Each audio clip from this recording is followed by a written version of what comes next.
Welcome back to Lorelei and the Laser Eyes.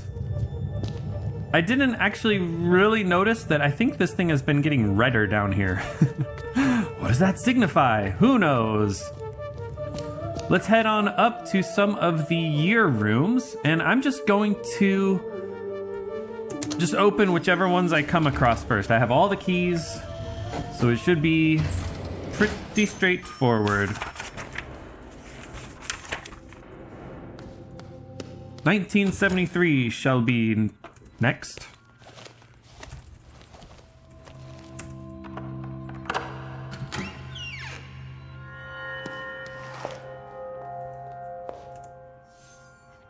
With a simple brushstroke, the artist shows us the importance of art.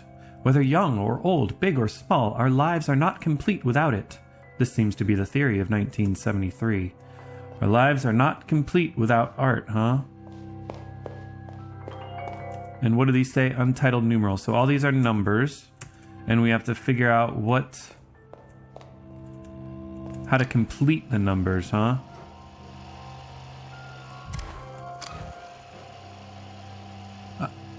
Interesting.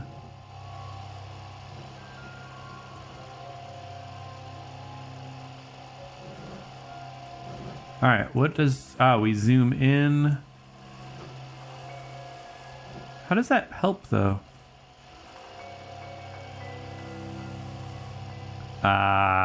We zoom in until that red mark completes it. So that's a 3. They don't usually write 3s like that in this game. But in any case, let's see. This is 1973, so we did need the 3. And this is like a horizontal line, but I think on the door it was vertical. So 3 is first. But that'll be the last one we do. Okay. This is probably 6, right? Because what else could it be? But I don't care about it. I'm not even going to write it down. 0, we don't care about 0. 9, we do care about. And now I've forgotten which one this was. I think it was the 4th one. Yeah, 4th one is 9. 5 we don't care about. 7 we do care about. And then how is this going to be 1? It's going to be like this. This is cool. I like that one. And it was right next to the 7 or no? Yeah, 4th from the end. Okay, so I got 1973. I gotta be on the lookout for dollars. I keep telling you guys that I'm gonna get $10 for that game, but yet I'll never have enough money because I can never find the little things on the ground. Nope.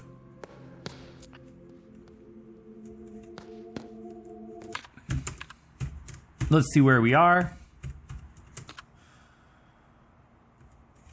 There's another one up there. Let's just go grab it.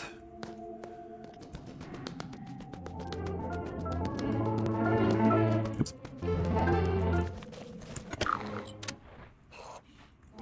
Oh. I already did 1948? I don't think I did 1948. Why didn't this one show up in my map as one that I didn't do? Oh, because I'm blind.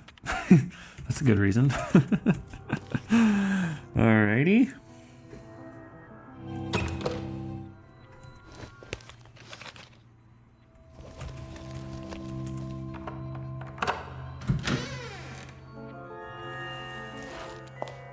Oh, no dollars in here, of course not. In our life, we are always looking for directions, be it to get home or move forward. But in 1948, the artist instead presents us with the idea that how we turn is equally important as our direction, even suggesting that they are one and the same. How we turn, eh? I can't do anything except the projector and film rolls. That's interesting. Usually there's something, 10 mark film rolls. So usually there's something in the room. Let's just do 1948 and see what happens. Oh. Interesting. So 1 is rotating to the right, and it is on the right. It's rotating to the right and it's on the right.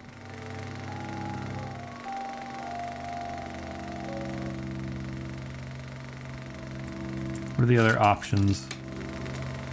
Turning left on the left.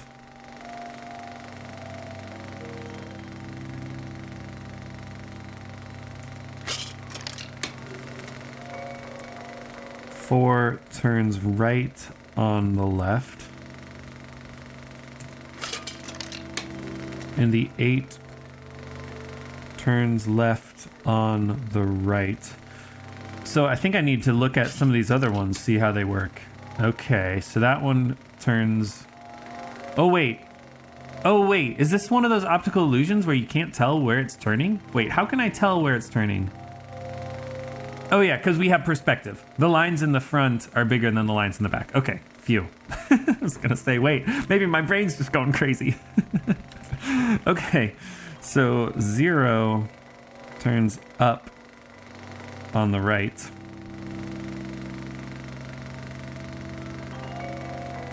Is the okay. Okay. But how do I know if there's a middle? Do any of these not move? No.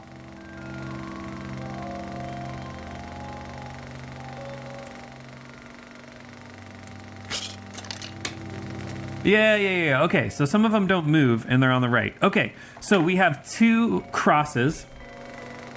If it's in the middle, it must not move.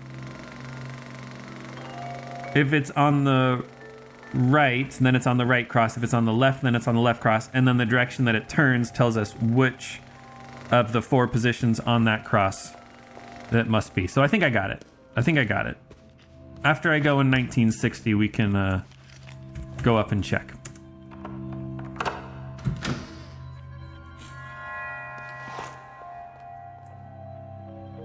Cool. Let's read first.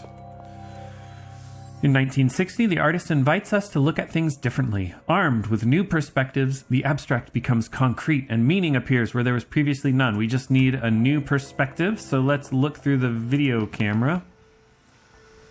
This is another one where we can't strafe. And fairly straightforward. If only we could strafe. If only. And there's 2 rows here of 5 each. Hopefully I'm going to look at this right. So we have 2 on the bottom right. 9. Looks like that's going to be 3.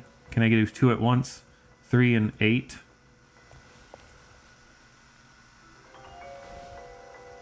And 4. Okay. So the 9 was the only important one here. And then on this side, we don't care about a 5. I really wish you could strafe, man. We do care about a 0. We don't care about a 7. We do care about a 1. And 6? Yeah, 6. Okay. So 1, 9, 6, 0. We got them all. All right, let's see if I can do all of these, or at least some of them.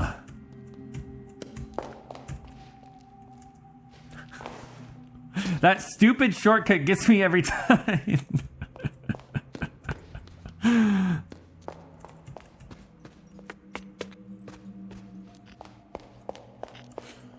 All right.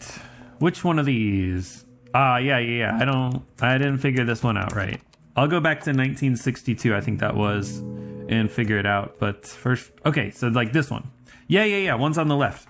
Okay, so I said 1 was on the right, so it's got to be on this side, and it's turning to the right. So let's try that. 9 was on the left, and it was turning to the left. 4 was on the left, and it was turning to the right. And 8 was on the right and turning to the left. Sweet. A portrait, presumably of her father. Harold, as I remember him, 1948 is scribbled on the backside. Harold is her earliest known work. The technique in the drawing bears a strong resemblance to computer graphics of today, using only thin ink lines to create connected triangles. An image of a face is created, making this one of the first, if not the first, known examples of polygonal art. And look in the background. Look on the left side of our screen. It's freaking that thing. It's the thing. All right, this is 1960, I believe. We got a 1, we got a 9, we got a 6, and we got a 0. Ooh. All right, let me rotate it then. We got a 1, we got a 9, a 6, and a 0. Dang it. Hold on, was it 1960? Did it have the diamonds? Signs on the door? Oh. Pattern. Door to room 1960. Okay, see, those were a little different maybe. They did have the diamonds, but they were like fat diamonds. What's going on here? Ah, yeah, there we go. That's not cool, man. 1, not... No! Wrong one. Sorry. It's a second from the bottom is the 9. Okay. 1, 9, 6, 0. Third time's the charm. Her advertising sketches for KLB Electronics would lead to perhaps her greatest artistic triumph. KLB was at the height of its game and believed then to be the future of computer manufacturers. In a frenzied creative fever, Jose Joe Herzmuller decided that instead of a dry technical demonstration, they should demonstrate the OCU3 in an art exhibit, the 1960 Electronic Art Symposium. She was one of 5 artists handpicked for the exhibition, and her contribution, Antwort, marked the start of her technological phase. It's got to be Antwort. I think I tried Joe. No, I didn't try Joe or KLB before, but I'm guessing it's Antwort because exhibitions were one. Names of friends I don't think was, but I'm going to write down Joe anyway. Put a question mark. Why not? I'll put KLB too with a question mark. Okay, that's pretty interesting.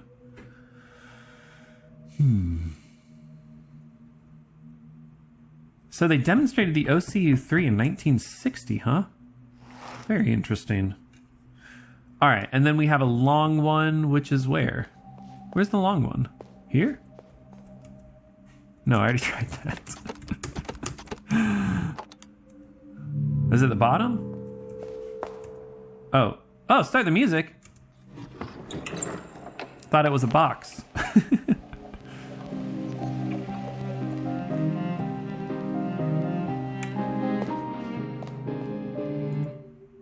There we go. All right, 1973, I believe, is going to be 1973. And I'm really upset that the music isn't playing while we're doing this. Like, why was the point of starting the phonograph if it's just going to cut off? Oh, okay, it's coming back on. That's good. Oh, no. In 1973, tragedy struck maybe. Indeed, her own body of work had been entangled with the tragedy. She completely disappeared from the world of art, and many believed she had passed away. But in 1973, she briefly resurfaced and worked on the project Ludus for display on Alimayu Yunus's gallery in Paris. That's the name that we call in 1973. If you call in 1973 on the telephone, you get Yunus. It was a multifaceted project combining sculptures, cameras, and interaction between objects and the audience. He recollected in an interview with Art Filter. The result was stunning, but I could sense there was something wrong. She never came to the opening of the show. In fact, I never saw her again. Oof. All right. What other numbers do I have?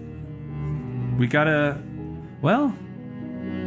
Interesting. The one right before 1973 is 1962, which is still a year before the tragedy. So the tragedy, right? It's like continuing the story, but the page before this one isn't going to have anything to do with the tragedy, I don't think. Let's see where 1960... Oh, wait. Oh, we just need to open 19... All right, let's open 1962. No, brother, how do I find it? I don't know that actually any hotel rooms were on the first floor. Oh, yeah, they were over here. Okay, so it's on the right.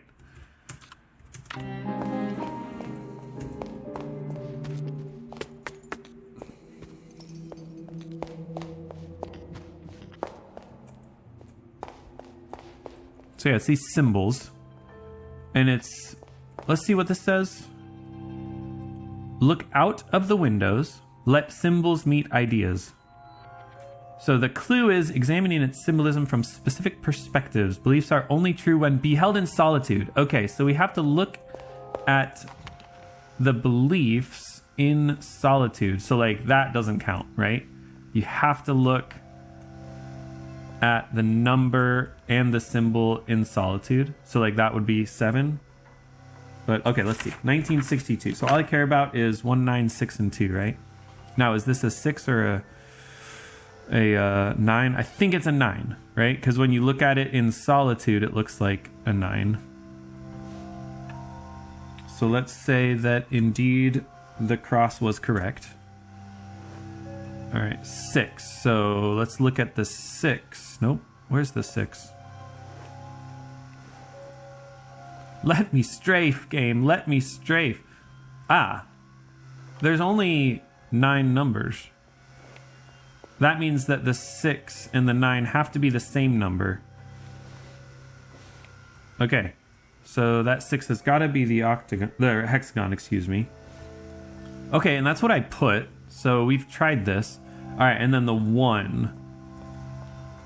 How on earth can I look at the 1 and the symbol at the same time? I guess this was as close as we got, and it is not the diamond that I said it was. It is that octagon with the tiny corners. Is there any other way to see a symbol?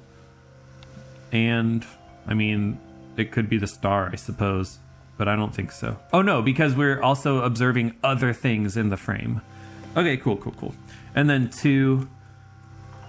gotta be, we are also only observing, we're observing multiple things in the frame here. Is there a way to, well, we're only observing one symbol. I guess that's the point. So that's the octagon. So I tried everything except, like, I already tried those 3 things, 9, 6, 2. I just got the 1 wrong, and I definitely didn't try the octagon for the 1. So let's try it, and we'll see if I've cracked that code. The symbol one was down here. All right, so the little corners with the octagons, and then the plus, and then the hexagon, and then the octagon. Please. Yes. 1962. Let's go. What ultimately changed her mind was when her mentor, Stina Liljefeld, took her to see Un Animale Terribile, Nero's 1962 film. She told me she hated it, called it pretentious, yet singularly dumb. But she went to see the thing 4 times. She sent a letter to Nero explaining her fascination with his film. Nero telexed a reply. It was short and simply read, "The film is horse shit. Come help me make a real masterpiece." In Nero's usual befuddling manner, it was signed with a one-time moniker, Guerriero. Wow. Pretentious yet singularly dumb. Okay, that's perfect. I had a song that I had written that is a little pretentious and singularly dumb, and I was like, should I play it? And that settles it. I'll play it at the end of this episode. All right. Let's see what we got here. We got 1948 was Harald. Dear Papa. That's how it spelled it, I think.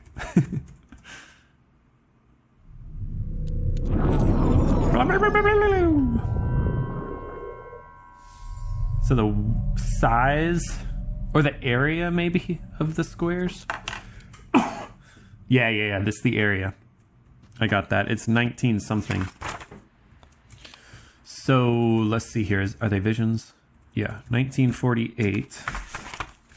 So each little square represents an area of 1. So the first one is 1, and then it's a 3x3 grid, which is 9, and then it's a 6 in the third one, and then it's a 3 in the last one. So 1963. And that was corresponding to 1948, which was Papa. Yes, when we call 1948, it is indeed Papa. All right, let's jump to 1960 now. I said, old lady. Antwort.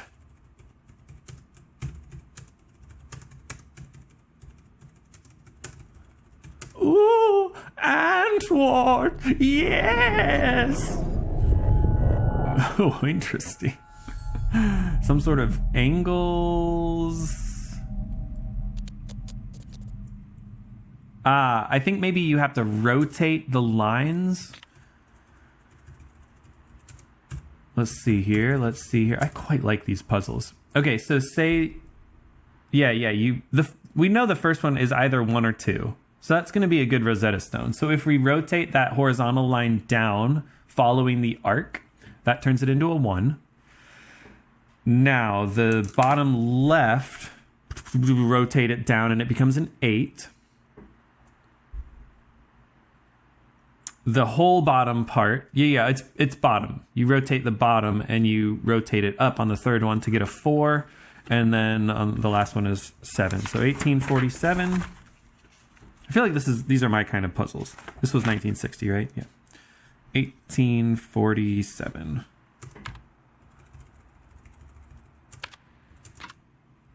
Alrighty, 1962 now. I'm gonna guess Guerrero. Not actually 100% sure though. It's kind of a lot to type in. Oh, Guerrero.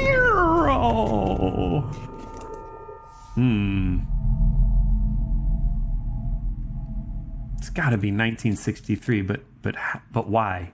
It starts with a 1, not a 2.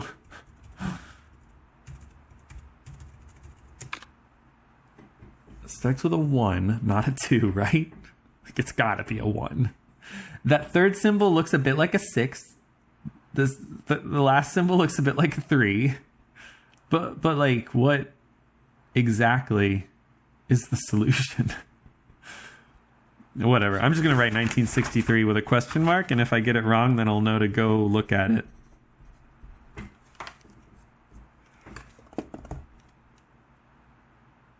Yeah, because I don't know. It's like it's missing the middle part on the last 2. But in the second one, it's not missing the middle part. It's just weird. Like it's not a 9 at all. Huh. Oh, is that how many line segments there are? 1, 2, 3, 4, 5, 6, 7, 8. No, there's 8. Weird. 1, 2, 3, 4. 1, 2, 3, 4, 5, 6, 7. Yeah, I don't know. Whatever. It's got to be 1963 just because it looks like 1963. All right. And then the final one this episode was 73 was Ludus.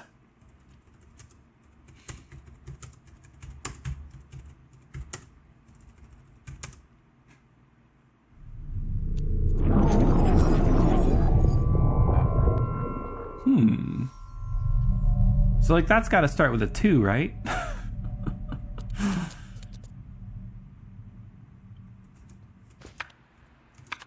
Because it's weird, you know? That's how I know. It's not a single line. There's no way to get a single line. So in what way is that a 2? The bottom has been shifted over to the right. Yeah. So the bottom half of these have been shifted to the right. So that's 2014. And we got it. Let's see. There's 2 more doors. I think I do have time. Let's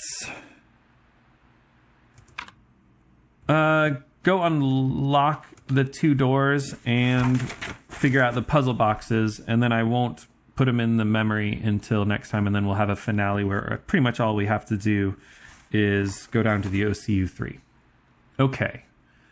What was I going to do? Look at the maps so I can tell where the last couple rooms are. 1982, and then I think the other one was in the loft. Is that right? Can I go this way? No, of course not. 1982 was the round table, eh?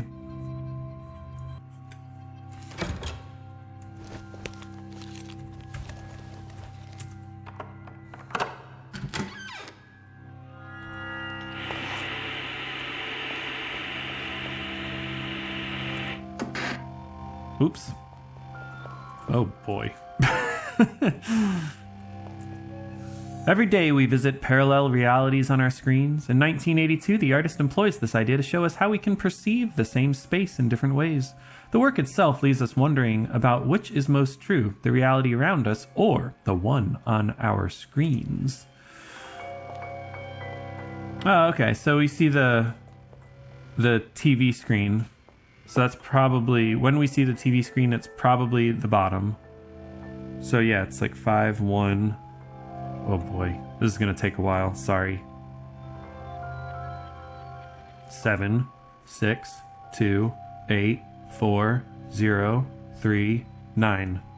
Oh, that was pretty good. I wrote those in a rough circle. Excellent. All right, feel good about that one. Let's go check that final one, which I said was in the loft. And I think there's a door to the loft here. Boom, baby. 1938. And that was the other ones with the 2 rows, yeah.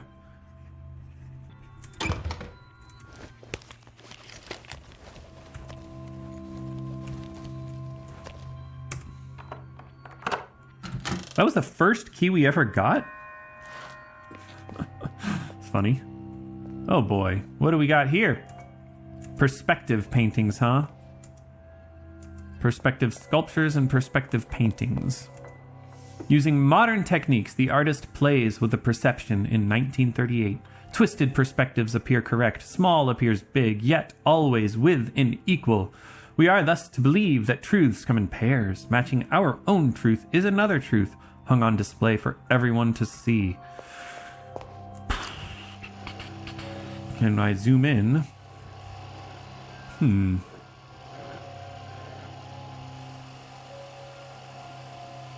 Huh. You can zoom in a lot. Are there reflections?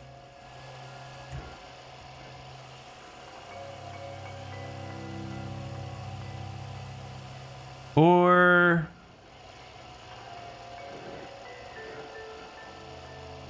is it just... you read it from left to right? Wow, this is the hardest one for sure. What's the point of the size of these? Is it confirming the size of the numbers?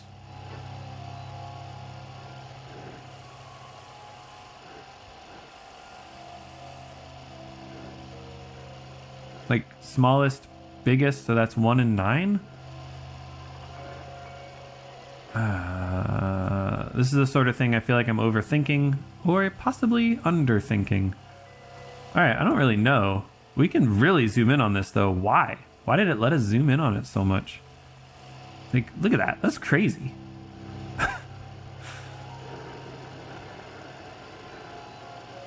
Huh.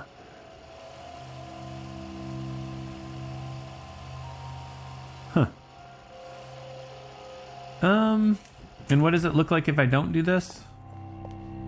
Yeah, it's hard to tell if it's truly just the from left to right.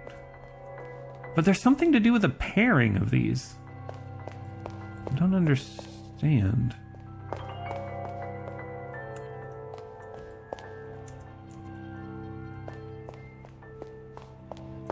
It's pretty interesting how these look like, you know, squares or at least rectangles in the film camera. It's pretty cool how the artist did that.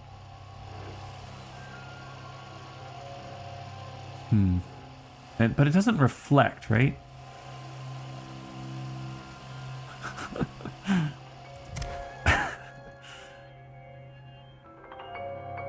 Huh.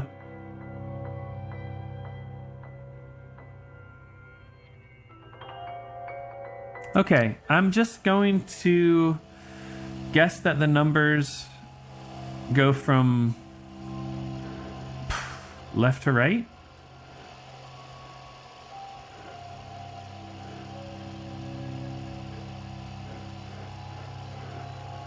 The 4 and the 7 do kind of switch places though when you turn it. Oh man, why is this hard? Was not expecting this to be hard.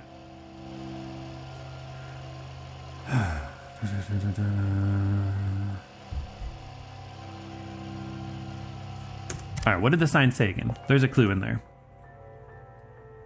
Twisted perspectives appear correct. Small appears big, yet always with an equal. Small appears big, yet always with an equal. Small appears big, just because you can zoom in on it? Is that what the small appears big, but always with an equal?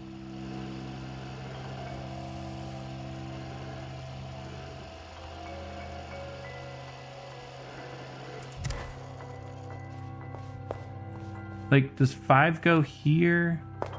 No, it can't. You can't just do, you know, the one next to the 4 is this box. The one next to the 7 is this box. It doesn't work because then nothing corresponds to these. And there's like too many numbers at the end. All right.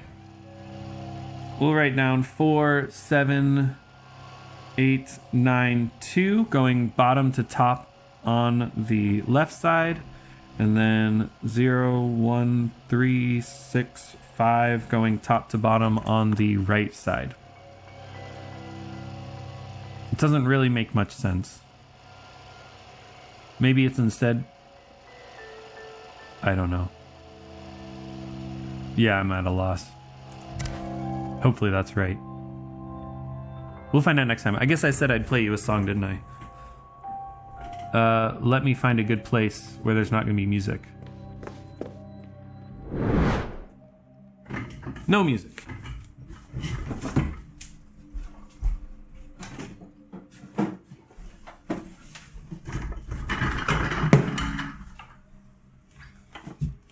The song's about growing old.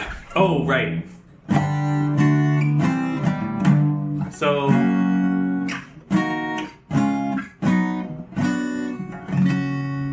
those are kind of the chords in the song. However, I said I was going to be pretentious, didn't I? And we're going to retune the guitar. And I'm going to do it by ear. Tune that up a whole step. Perfect fifth. Perfect fifth.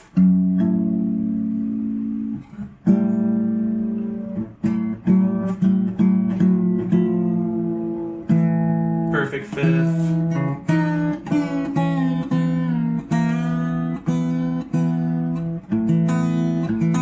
Perfect fifth. And now here's where it gets tricky by ear. I'm gonna make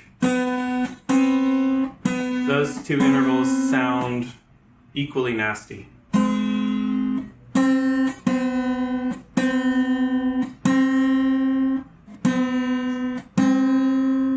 That's pretty good.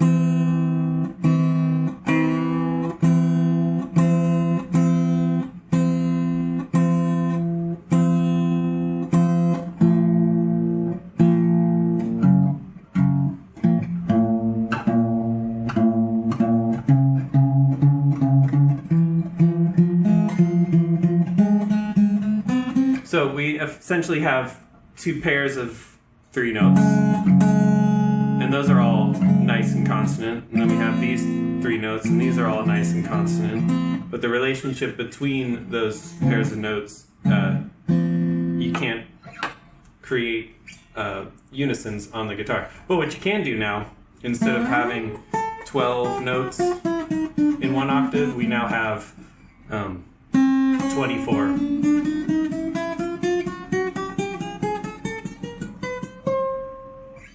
Why, you ask? To be pretentious, yet singularly stupid.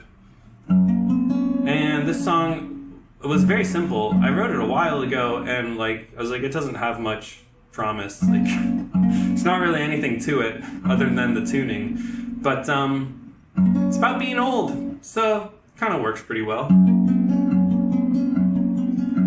Now is the silver hour. But my dreams are turning sour. Still it could be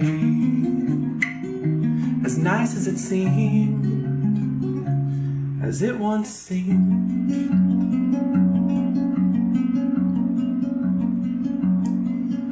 My heart is beating faster, and my hands are holding gunpowder, signing my name to stay in the game. It's only a game, so why do I play? Why do I pay?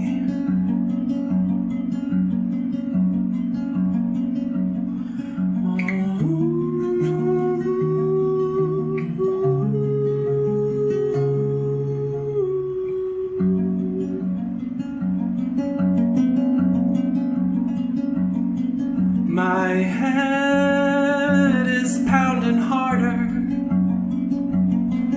and my feet are playing martyrs. I struggle to breathe, I taste defeat, my red eyes bleed, but there's nothing to see. But why can't I leave?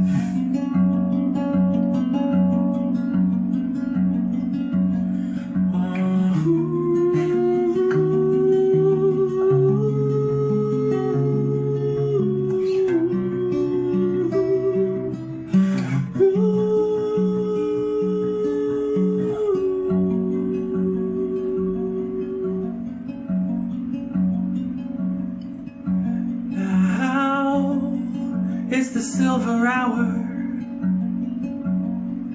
and my dreams